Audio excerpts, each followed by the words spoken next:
koye da kuma ladan da za a samu mai yawa akan haka. Yana nan cikin sahihul jami'u sagir.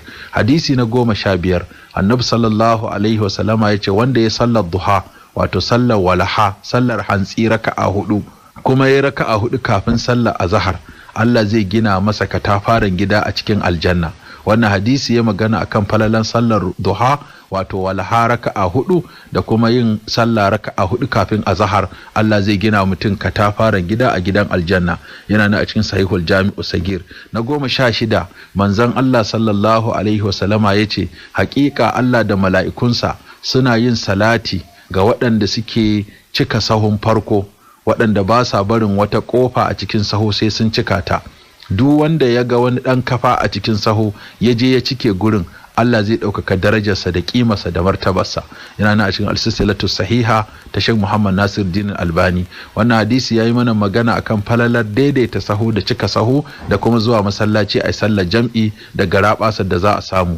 Na 17, manzon Allah sallallahu alaihi wasallama ya ce babu wani bawa da zai yi sujjada ga Allah sujjada kwaya ɗaya sai Allah ya rubuta masa lada, ya kuma kankare masa zunubi, ya kuma ɗaukaka masa daraja. Ku yawaita sujjada. Wannan yana a cikin sahihul jami'u sagir. Wannan hadisi ya magana akan falalar yawaita sujjada ga Allah subhanahu wata'ala da kuma garabasar da mutum zai samu idan yana yawaita sallar nafila.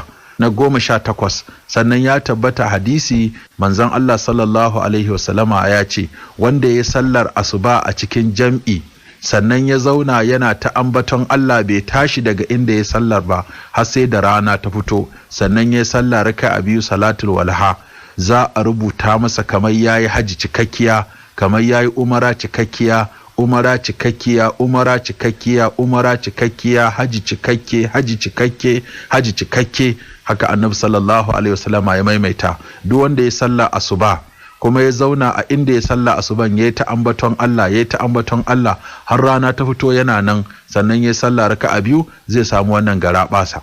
Wannan yana a cikin sahihul jami'u sagir.